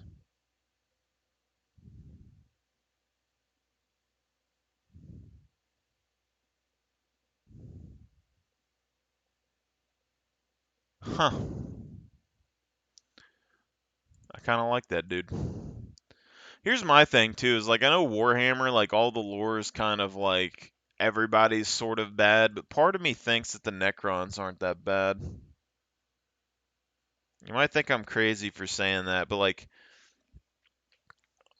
Probably my top two factions in Warhammer. As much as I like humans in almost every game, Necrons and Tau. And I think the Necrons would probably try to use the Tau to like rebirth themselves as a race maybe in the future. But my thing is like the Necron. I don't really know their prehistory, but they hated the old ones, got tricked by a Citan, destroyed the old ones. Then they had to destroy the Citan because they took their souls, and they want to get their souls back and be able to like repopulate and stuff because they can't now that they're machines. But I think just thematically, it just seems good. Like they have the potential of getting their bodies back, and although it would be kind of messed up, like, if you're thinking about it like a multi-race universe sort of way, it's like if all the humans on Earth turn themselves into like lifeless machines for like millions of years, and then we decided we want to be people again, but there wasn't any bodies left, but we could transfer ourselves into another being's consciousness potentially. I feel like they would probably do it. They would probably do it. Like it's like if you transfer your consciousness into a like a bat or like a chimp or something. Technically murder, probably pretty bad, but people do murder animals for food. So, from a graveyard, you draw two cards and you lose two life. So we got additional life gain, enters from battlefield. So you can also copy this for two and draw two additional cards and lose two additional life. So there is that. I think that's probably a pretty good card. Two for a 2/1, potentially a 4/3 with flying. So I'm not opposed to that. Triarch Stalker. Creatures attack the last shown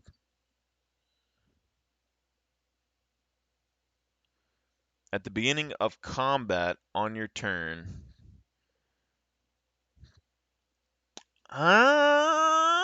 5-drop, 4/5. Gives our attacking creatures menace.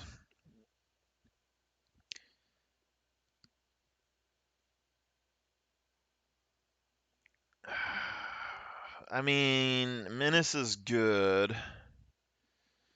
It seems like we have a theme of trying to get around blockers, but I'm not super sold on this because it's not giving us a buff like the other one is, and it's not necessarily like it doesn't have the Necron colors, so I'm not super buying it. Also, we have that Beacon of Destruction, but yeah. Put target artifact or creature card from a graveyard onto the battlefield under your control. Shuffle Beacon of Unrest in its owner's library. I like that. So you get a 5-drop, bring back a creature to the battlefield, potentially get two Necrons. I like it. 5, and it shuffles back in, so I mean, I think that's pretty good. Dread Return. Return target creature card from battlefield to graveyard. Flashback, sack 3 creatures. I mean, it's basically like with our commander, this is potentially could be like sack 2 creatures. Basically, you get attack for like with 3 tokens and then sack 2 of them or sack them. So you attack with 3 tokens. They don't get blocked. You hit with the damage and use this card. If they do get blocked, you sack them. Um, use Dread Return, bring them back.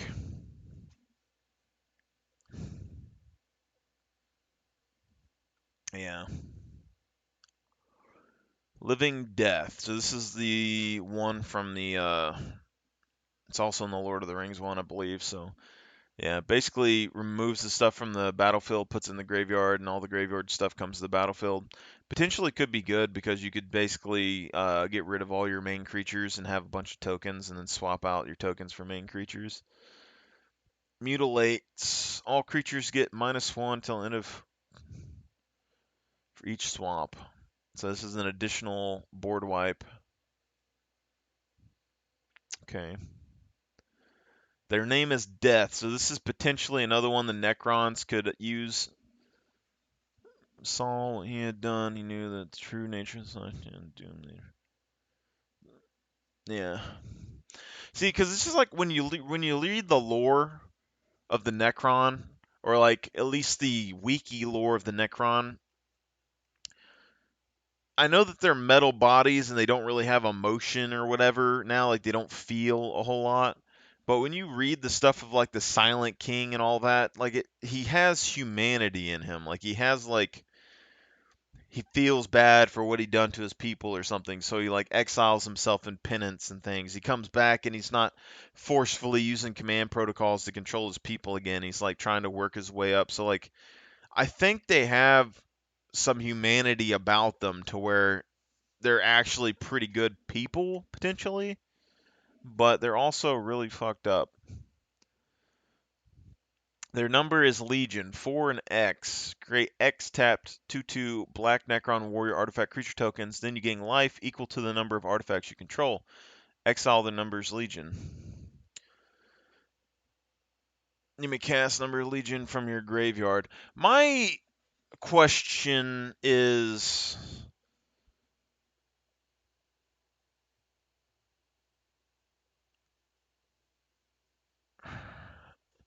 it sucks that this exiles after you use it. Because, like, you could Codex Shredder this card and get it back to your hand.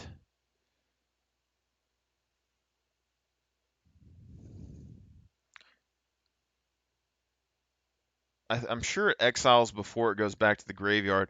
I would like to know if you could like use this and then it goes to the graveyard and is exiled, and then you could like activate Codex Shredder and stop it from being exiled.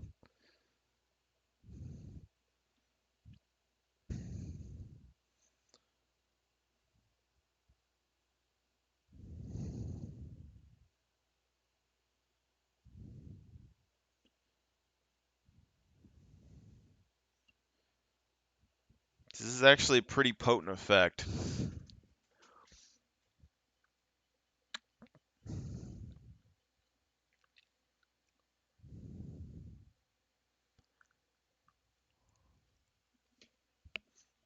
Kind of sucks. Because, like, most other cards, like mono white cards and stuff like this, you can use multiple times. It kind of sucks that this one you can't. Darkness is potentially decent, but I don't know if it's necessary. Defile is just a targeted creature removal, potentially. It's not terrible. Go for the throat. Non-artifact creature potentially would replace this for something else. So let's see how many things that we have that untap with the Unwinding Clock. So you have Arcane Signet, Commander Sphere.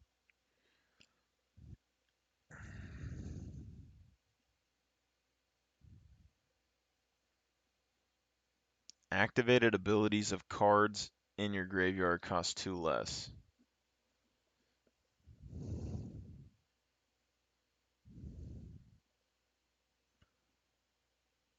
Pay 3, tap, mill 3 cards. So it's gonna reduce the cost of Unearth.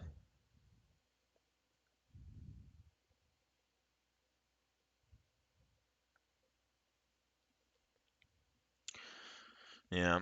With Unwinding Clock, I mean, you'd basically be able to mill yourself 3 cards every person's turn, which would be pretty nice. Cranial Plating, I don't think this is necessarily the best, but it does fit in with the deck. Quick Creature gets 1/0 for each artifact you control. Pretty strong. It's pretty cheap to equip. I don't think it's going to be a bad card. Endless Atlas, not the best. But if you have Unwinding Clock, this is potentially like 1 card every turn. So it would kind of work. Each artifact creature card in your graveyard gains Unearth 3 until end of turn. Don't they already have Unearth though? Ghost Arc. Maybe they don't. Yeah. So your legendaries don't have Unearth. Basically, you could use that for like one final hurrah before you have to like exile all your stuff. Yeah, there's not a whole lot of Unearth actually. Some of these are actually really expensive too.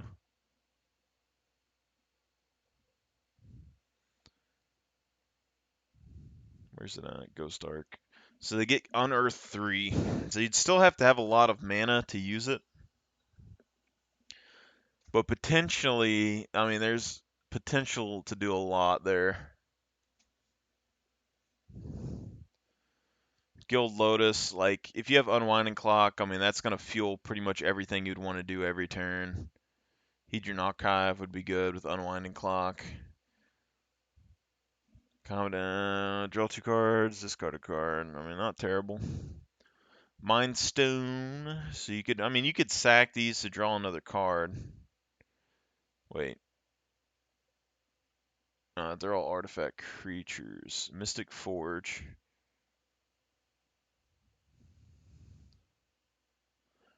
So you can pay 1. So you may cast the top card of your library if it's an artifact card or a colorless non-land card.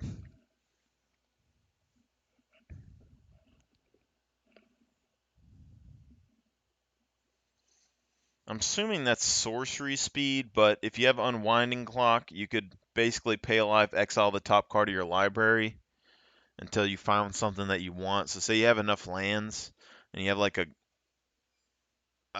Gauntlet of Power, you could just sit there and like exile 3 or 4 cards, get rid of those lands that are coming up, and then draw a card that you want. But it sucks that you have to exile them. Flying Indestructible attacks, mill 3 cards. For each creature card milled this way, create a 2/2 black Necron Warrior artifact creature token, crew 4. I think I like this still because basically it attacks, you mill 3, and then you could potentially get a 2/2 black Necron artifact creature for each creature that you mill. And then you can pay 2, copy the effect, and mill like 3, 6, 9 cards in a turn. Potentially get more artifact creatures, and then like it gives more stuff in your graveyard. Night Scythe enters the battlefield, create a 2/2 black Necron Warrior artifact creature token, crew 2. So you could copy that effect and make multiple. So like you could play Night Scythe, which is going to make a 2/2 artifact creature, and you could pay 2 with like Stronic Resignator, copy it, put an additional 2/2, and that would be the crew effect of here. And then potentially I would say that you could equip Helm of the Host to the vehicle. It becomes an artifact creature. So basically, like you could Helm a Host, you could turn into a creature, Helm of the Host it, and then go to combat, create an additional vehicle, which make an additional Necron, and then yeah, you could basically make multiple flyers this way, but it would be a little mana intensive. The Resurrection Orb. So this one's just better than the Nim Death Mantle, as far as I'm concerned. Equipped creature dies, return that card to the battlefield under its owner's control at the beginning of the next end step. Not terrible. I mean, the lifelink is going to be really big. And then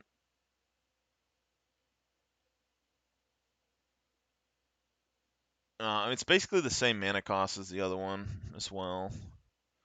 So both of them work. I think mainly it's just interesting because the other one's going to make it like sort of unblockable, and this one's going to give it lifelink. Both of them I think work fine. And then you get, you know, it dies, and then it's going to trigger your commander. So you'd have 2 cards that when creatures die, so you're going to pay 2 for them to come out, 4 to equip it. So every turn it's going to be 4 to equip it. The creature dies. The next turn it's going to come back, and then you're going to have to pay 4 to equip it, but you're going to get 2 Necron 2/2s. So you're going to get like 1 power for each 1 mana that you dropped into it anyway. So probably all right. Scepter of Eternal Glory, I mean, potentially just another thing that can make a bunch of mana. that you could potentially untap every turn with Unwinding Clock. So I think that's pretty good. Yeah, Soul Ring, Sculpting Steel would be pretty good. So a copy of any artifact on the battlefield. So you could copy your commander, you could copy a artifact token, you could copy random creatures, or you could copy equipments like Resurrection Orb. You could copy, well, you can't copy Helm of the Host, but you could copy like Nim Death Mantle. You could copy a Mana Rock. I mean, there's a lot of things that you could do that. Thought Vessel is pretty good. Wayfarer's Bauble is like, it's alright. Search your library for basic lane card, put on the battlefield, tapped, and shuffle. It's not. It's one basic land card, but I don't think it's terrible. The thing is, like, Wayfarer's Bauble is not something I necessarily like, but if you're running like a very minimal costed deck, you have like Terramorphic Expanse. So you have those two. There's, I think, one where you sacrifice a land to find a land. Like you have to sacrifice that land and an additional land to find a land. There's one where you like sack 2 lands and find a land. There's the Shire, which lets you find a land. There's another card in the Lord of the Rings that helps you find a land. You have like Thawing Glacier, which helps you find a land. I mean, there's a lot of stuff that you could use that helps you pull lands out of your decks that are just lands. And then like Wayfarer's Bauble, you put it in, pay 2, find a land. Like potentially it's not as good as like Burnished Heart or something, but Burnished Heart is like 4 mana or something to put in. This one's 3, so you can get it out early. You can put it turn 1, turn 2, get an additional land. So I'm not opposed to it. Here's the other thing. So we can pull artifacts and stuff from our graveyard, but Codex Shredder is going to allow us to pull things like Biotransference out. Whenever you control an artifact, in additional creatures you control are artifacts in addition to their other types. The same is true for creature spells you control and creature cards you own that aren't on the battlefield. Whenever you cast a artifact spell, you lose 1 life and create a 2/2 black Necron Warrior creature token. So I think it's potentially really good. If they destroy this, Codex Shredder could potentially get it back. So you'd be paying like 5 mana to get this 4 mana card back in your hand, but then you could play it next turn. And, but late game, I don't think this card's very good. Like, once all your creatures are like in your graveyard, it's not going to do much for you. Out of Tombs, enchantment, beginning of your upkeep, put 2 Eon counters on the mill cards equal to the number of Eon counters. If you would draw a card while your library has no cards in it, instead return a creature card from your graveyard to the battlefield. So this is sort of like we either win or we lose the game. I'm not sure how good it would be, but basically, if we had the Debtor's Nail or that other card that fits in this deck, it would work with this kind of in a similar fashion, except for it doesn't have the negatives of it. But also, milling cards isn't necessarily a negative in this deck because you could mill a bunch of your cards out and then summon them very quickly and finish the game, or like use Unearth. War in Heaven, you draw 3 cards and you lose 3 life. Mill 3 cards for 6 mana. Choose up to 3 target creature cards with total mana value 8 or less in your graveyard. Necodermis counter on it. They're artifacts. So, I mean, 3 creature cards with mana value 8 or less. So it's basically any creature card. So if your commander's on the field and you use this, you draw 3 for 6. So you're getting 1 card per 2 mana. Then you get to mill 3 cards, and then you could potentially bring back like 3 legendaries. But I think this would trigger, I think, once. You'd either get 2/2/2s or you get 6/2/2s from your commander, which would be better value, but I'm not sold. And then you got 37 lands. So like enter battlefield tapped, it has cycling. I'd probably drop Baron more for something. Like these cycle lands, discard this card, draw a card. I don't think these cycle lands would be. I would replace these with like Buried Ruin or something, probably. Myriad Landscape, Sacrifice, search for 2 basic land cards. See, so they got stuff like Myriad Landscape in here, but they don't have Terramorphic Expanse or anything like that. So if you're going to run Myriad Landscape, you run Terramorphic Expanse and all those other ones to get more and more lands out of your deck faster. Basically, you thin your deck out as quickly as possible. Plume Iron's Battlefield tap. So like they have these cycling lands. I get that like early game they come in tapped and they give you mana. Late game you discard and you draw a card. I mean, it's basically like helping you with your card pulls. So I don't think it's terrible, but it also is kind of slow. Reliquary Tower, no maximum hand size. So they have two of those in there, no maximum hand size, which makes you think that they want you to draw quite a lot. 30 Swamps, Tomb Fortress. Mill 4 cards and return a creature card from graveyard to the battlefield.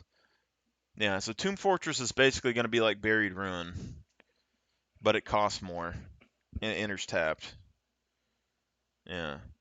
So basically, I mean, or you're paying 5, and then you exile Tomb Fortress, so like you lose it just in general, which sucks. Where like Buried Ruin, you can at least Codex Shredder it back. Return a creature card from graveyard to the battlefield. So then you could trigger that ability to get 2 Necrons. So basically, it's like pay 5, get 2 Necrons, and like lose a mana. It's actually like pay 6, but it's actually worse than that. Add 1 black to your mana pool, but it's an artifact land. So I'm not opposed to that. The artifact land will help you, like if you have the other stuff on there. But anyway, I think those are all flavorful cards that kind of fit the Necron theme, that don't give you some crazy, I don't even know what sort of effects going on.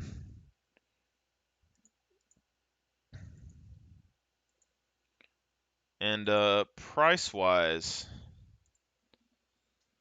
let's look at that real quick. So right now we're at 30. So I'm going to go ahead and remove the Necron Dynasties, and then we will add the Unwinding Clock. We'll add all the stuff that we need, and then just see kind of how much all this would cost. You only have like 2 more cards. Probably going to be like 40, 50 bucks. All right, Helm the Host. Yeah.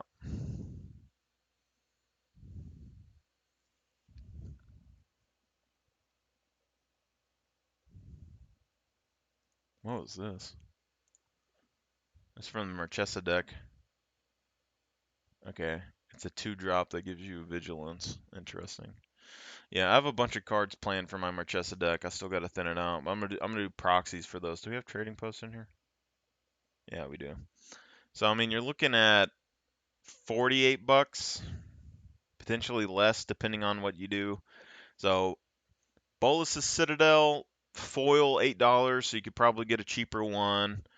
Buried Ruins, I mean, just a simple card. Codex Shredder, simple card. Debtor's Nail is basically going to be like something you could pop down.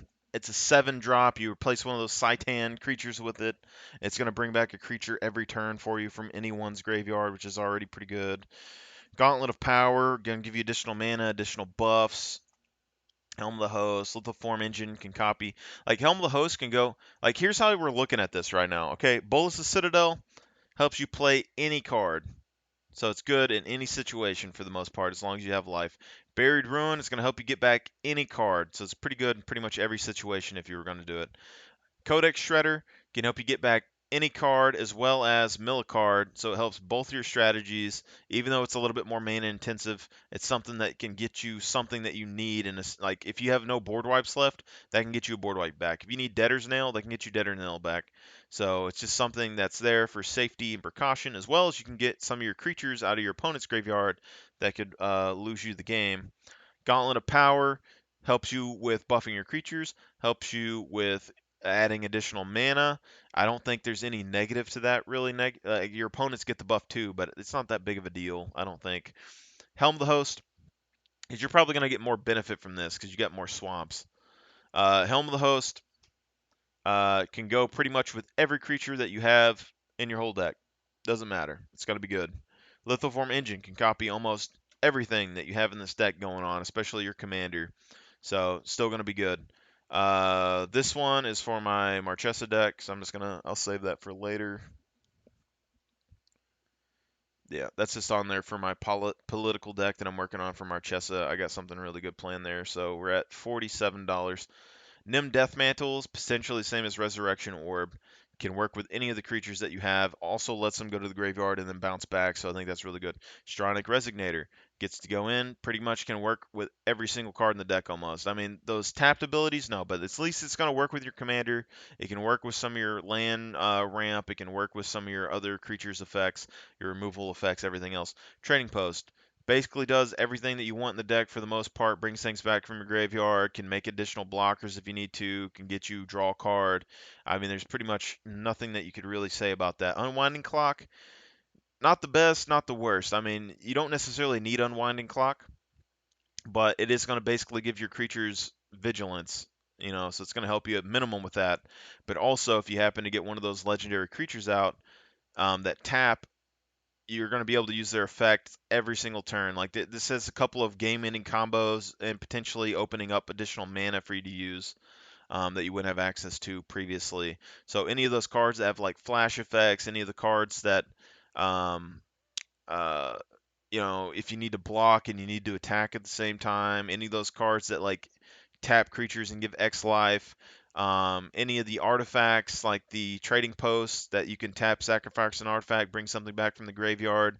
That's going to give you four turns. So like unwinding clock and trading post with your commander on the field.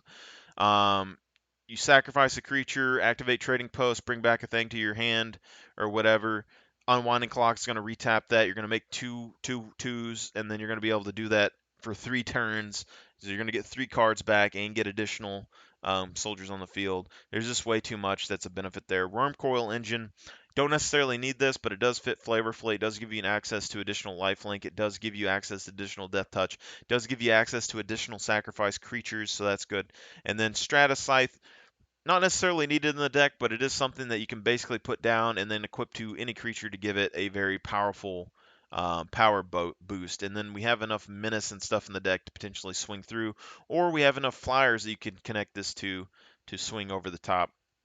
But overall, I mean, that's 12 to 13 cards that you can put in the deck for about $50, and then the basic deck itself is like $70.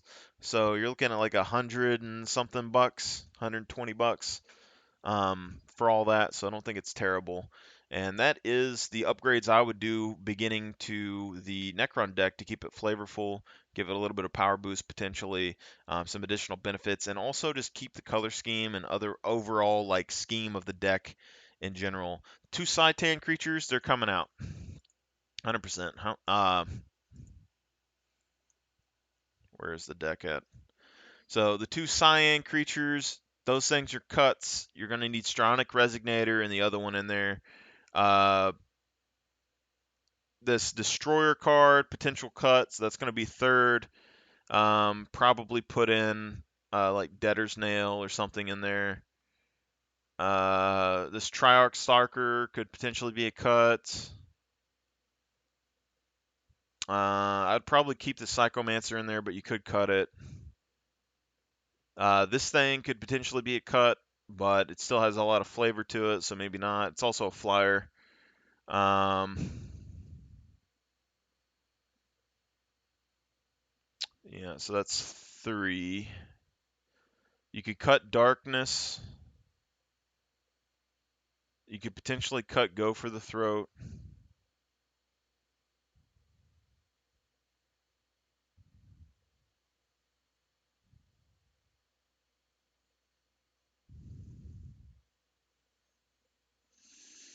I think Beacon of Unrest is good. You could potentially drop Dread Return. I think it's good, but I mean, it's going to give you negative benefit for the most part, unless you're bringing back something really good.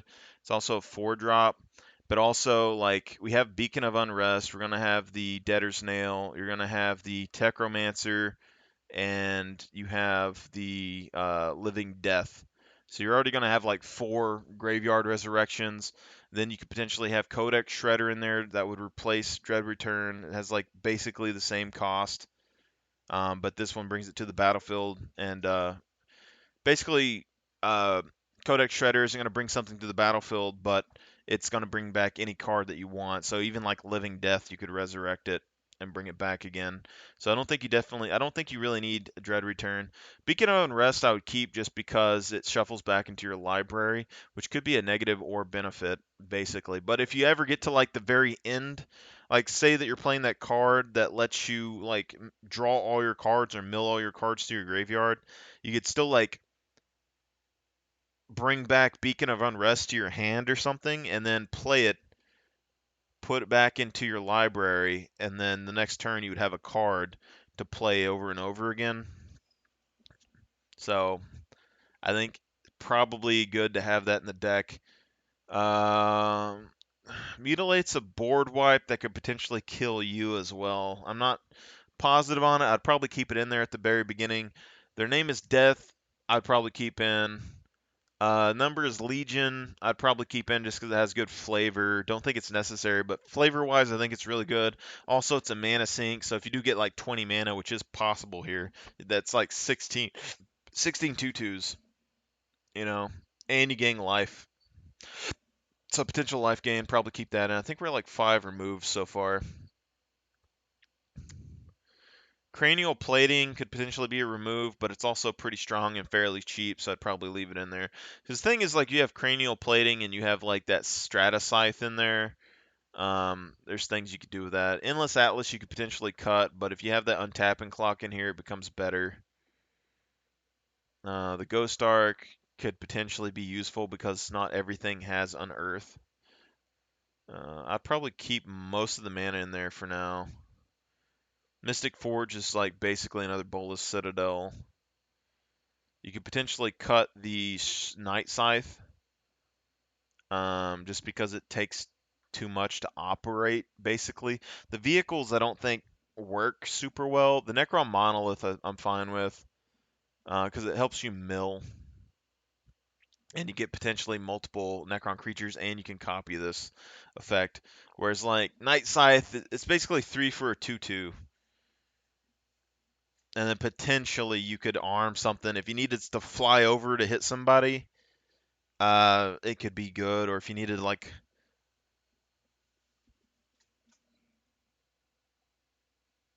or if you needed like a chump blocker in the air, I could see that being good. I just don't know. Like all these mana rocks, I'd probably keep. Sculpting Still, you don't necessarily need, but you could use to copy something, I'm sure. There's so many things. Like you could even copy this Necron here and then sacrifice it. So I mean, there's a lot of things you could use Sculpting Skill for, so that's probably fine. Soul Ring's probably fine. Unstable Obelisk, I mean, it's just a mana rock that can destroy something. You could potentially get rid of some of these because you have like one, two, three, um, 4, 5, 6,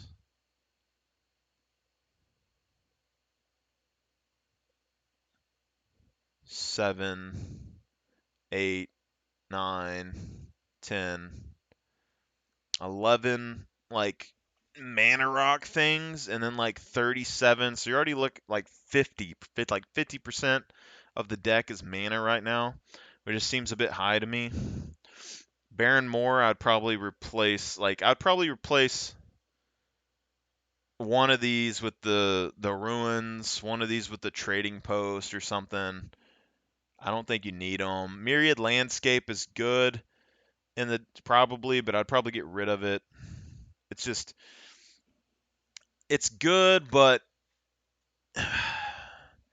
you're paying 2, you're sacrificing it, you're getting 2 basic land cards, which would be good, but I don't think it's necessary, like really in the deck. These polluted mires and stuff, like I'd keep Reliquary Tower, I'd keep the swamps, I'd keep Tomb Fortress, I'd probably keep Vault of Whispers because it's an artifact land, but these polluted mires, there's like 3 cards here I would get rid of probably in the lands, replace them with 3 of the other cards. So you're probably gonna have like 7 or 8 pretty easy cuts that you could do, but then like the signets and stuff. Arcane Signet 2 drop. I mean, it doesn't like the thing with these is that if you have Unwinding Clock, this is where your additional mana is going to come from. So you'd have potentially like 1, 2, 5, 7, 8, like 9 to 11, 14. Like there's a lot of things here that you can untap and retap. But like Wayfarer's Bauble is just 1 land card for 2 mana. I mean, it's good, but we need a way to get this back out of the graveyard consistently, is the big one. I think there's a sword we could potentially use that does that, I think, but yeah, definitely cut 3 lands. Then we had like 5 or 6 cards in here that we cut, so that's going to already be 9. Then you could potentially cut a couple mana rocks. You could get to that 12 card mark and put those in here. Like Gauntlet of Power alone, I would replace like, I don't know, like Arcane Signet or something, probably for a Gauntlet of Power. I'd be tempted to do this boat as well, but I don't know. Maybe like Hedron Archive. You could do Gilded Lotus as well. But I think it's like these 2-drop mana rocks I think are fine, but like Hedron Archive's a 4-drop, but it gives you 2 mana. Potentially 2 cards. So I mean, like, and then the other thing too is like you have Hedron Archive and then like Trading Post. Trading Post, sack a creature for like 1 mana, bring back Hedron Archive, pay 4. So you'd look at a creature, then 5. You'd look at 7 mana for 2 cards, but depending on how much mana you got. But 4-drop for this compared to a 5-drop for Gauntlet of Power. I think Gauntlet of Power is probably better than Hedron in this deck because it's a mono-color deck. Yeah, so I mean, you can fit those 12 in here probably pretty easily and keep the bulk of all these. But that's the Necron cards I would add to the Necron deck that keeps the flavor and makes it more powerful potentially at the moment. You're not going to have access to the swords, but each of the swords are like $40.